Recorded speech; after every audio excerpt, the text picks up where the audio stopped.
It's a great pleasure to welcome to What's Next Janse van Rensburg, who is the CIO at PayInc.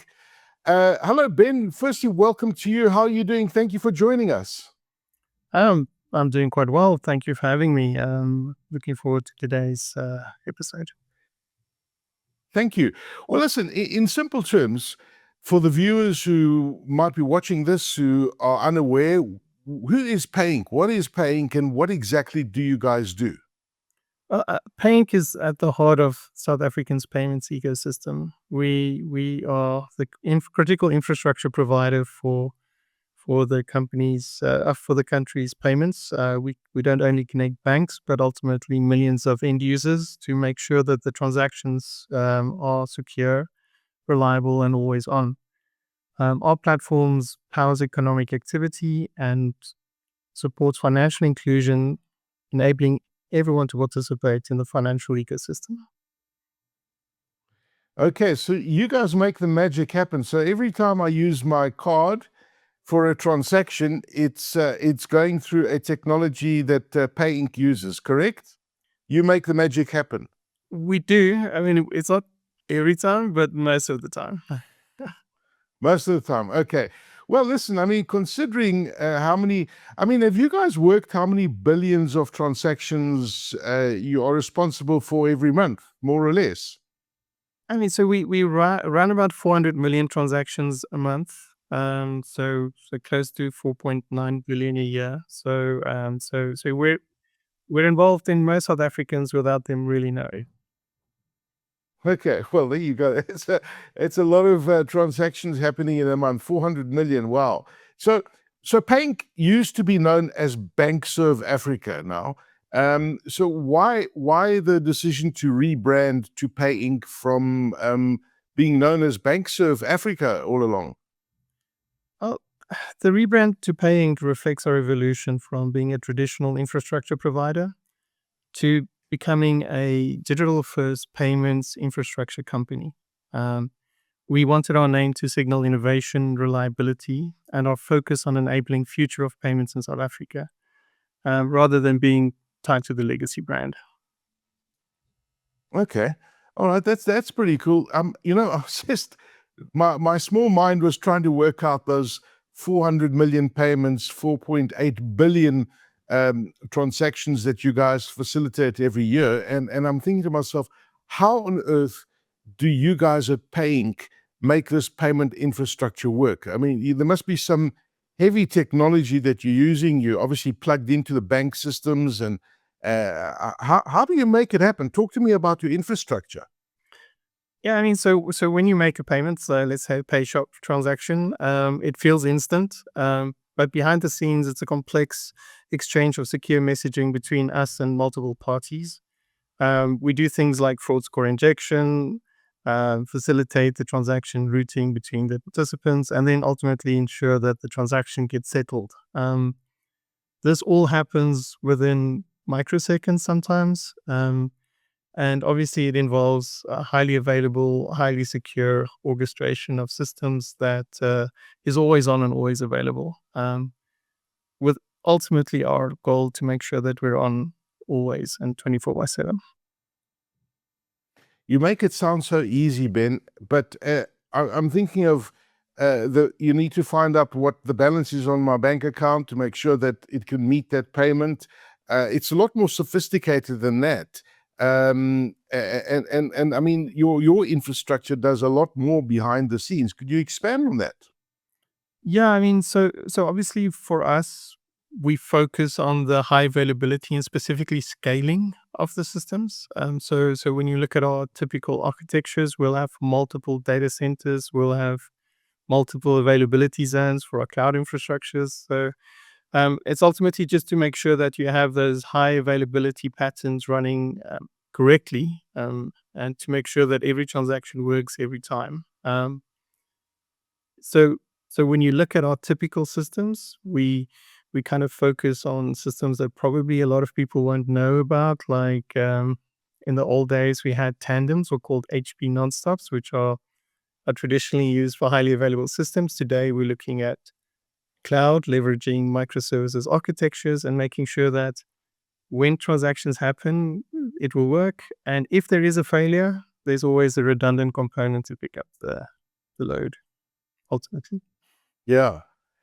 So, and I'm sure there's another redundant component on top of that one as well. But I'm trying to imagine, I mean, this is very critical to the functioning of South Africa's economy. If you are processing so many transactions every day, and I'm forgive me for thinking like this, but what happens if the infrastructure stopped working? I'm sure you've had cases where things have gone wrong, maybe not on your side but on the other side, and I'm thinking the equivalent to Eskom stage 8 from an economy point of view. But what would happen if your infrastructure stopped working, and have you ever come close to that?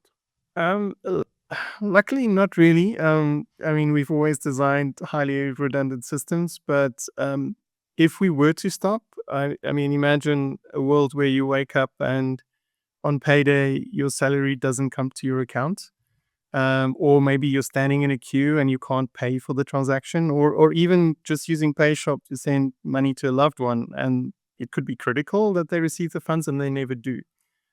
So if we are down, or if we were to go down, it will have a major impact on South Africa economy across multiple sectors. It will influence daily lives of ordinary South Africans tremendously. So that's why we classify ourselves as critical national payments infrastructure.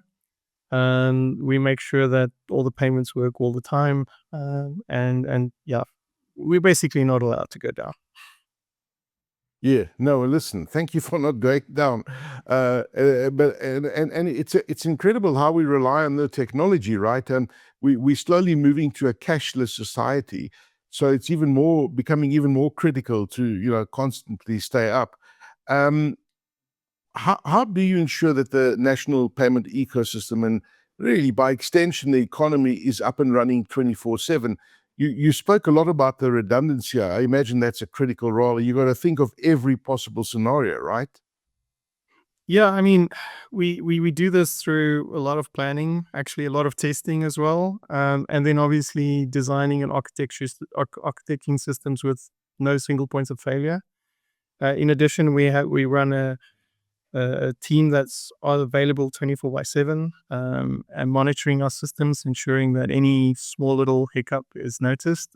We're experimenting quite a lot with AI to assist us with this. In some of our modern systems, we even alert about little hiccups before any human does, and our support teams are on it very quickly. So ultimately, it's a combination of all these things, making sure that you're running the correct systems. Luckily, as PayInc, we've had decades of running 24/7 critical systems, allowing us to innovate in the right spaces, and making sure that the right pieces of our infrastructure is up all the time. Clearly with us moving to a cashless society and more of the transactions are now digital, your role is becoming more and more critical. And I guess that's where PayInc has made it very clear from your conversation that you are really modernizing South Africa's payment ecosystem, and you really are embracing that digital first approach. You speak a lot about cloud, etc. Could you provide some of those examples or what you're doing to achieve this? And I imagine that as the CIO, it's something that's constantly evolving, right? Yeah, I mean, that's fun thing about technology, right? So you're always learning. Specifically, if you look at the speed of change in tech, it's just like if you're not changing, you're not being good anymore. Um, so a good example of how we're modernizing our ecosystem is rapid payments platform, which is essentially the system that's running PayShop. It's probably one of the world's first API driven payment systems, believe it or not. We're also leveraging modern like standards there, like ISO 20022, and we've done this all using an underlying stack that comprises of microservices architecture and leverages cloud technology. Um, This system specifically has proven to work quite well. We're currently processing more than 44 million transactions a month, whereas a year ago it was around about 11 million. So 300% growth um, shows that it can scale, it can stay up and highly available. And it's just one of the innovations that in the local market we've been able to achieve with not only ourselves but our work with our local participants. So it's always been a collaborative affair to build payment systems. It's network businesses after all, so it influences everyone who connects to us. And ultimately, it's been quite successful from a technology point of view to see the scale, to see that the patterns work, and to see that modern technology stacks can actually be used to support payment systems. Ben, what is the average time that it takes for a transaction to be processed? It's typically less than a second. Actually, way less than a second. It really depends on how many transaction flows there is. Some of our systems, like a card transaction, they're actually really fast. So it's like microseconds. But some of the interesting thing about some of the modern technologies, like a microservices architecture, that the transaction might take just under a second, but whether you do one or whether you do 10,000, they're always the time stays constant, which is quite nice about the scaling of the modern systems. So I'm trying to figure out the busiest times of the week or the busiest hour of the week that is responsible for processing most payments, and then I think about days like Black Friday where there's a sharp increase in traffic, and leading up to big holidays like Christmas and festive season and that sort of thing. Do you guys analyze that data? Is there a busiest day of the week according to your organization? Yes, yes. I mean, definitely. I mean, typically Fridays, it's just the day of the week because some companies pay on Fridays, and then people like to go and shop on Fridays. So Fridays are typically the highest volume overall. Although Saturday morning we'll see a little bit of a peak, right, with everybody going shopping. And it also sort of depends on our system. Some of our systems, which are most salary based, you'll see the typical paydays running quite high. But ultimately, our highest days were the government payments, the SASSA payments. So that's where, the government disbursements happen. And those typically are the ones that's the highest volume, really clocking high transaction volumes. Okay, fascinating stuff. I imagine that with cyber incidents, I mean, we've heard of so many hacks over the last few months, over the last few years. It seems to be intensifying. AI makes a big difference as well. Talk to me about your cyber posture and and the role that AI is playing at PayInc. Yeah, I mean, first of all, we invest quite a lot of money in cyber, obviously, and luckily, when we look at the tools we're using, most of the tools are bringing in some AI to make sure that we pick up any anomalies, which is really where AI plays a big role. A big part of our cyber resilience strategy is in line with our cloud strategy, which allows us to leverage the advantages that comes with cloud to also secure ourselves. I like to compare it in the South African context to living in a secure complex versus living on your own in a suburban area. If you live in a secure complex, you typically have more money to spend on, security because everybody pulls together. Whereas if you're on your Yes. own, you're kind of, you have a bit of a lower budget, so you might have some cameras and a dog, but it's not quite the same scale as a secure complex. So that's how we see cloud kind of. It comes with a tremendous, bigger footprint and budget spent on security versus you're on your own. So that's one of the advantages we're looking at, and where we're traveling in the direction we're going for making sure everything is secure. Fantastic. Ben Janse van Rensburg, CIO at PayInc. What a fascinating organization. Thank you for sharing those insights with us on what's next. Appreciate your time. Thank you so much, and thanks for the time.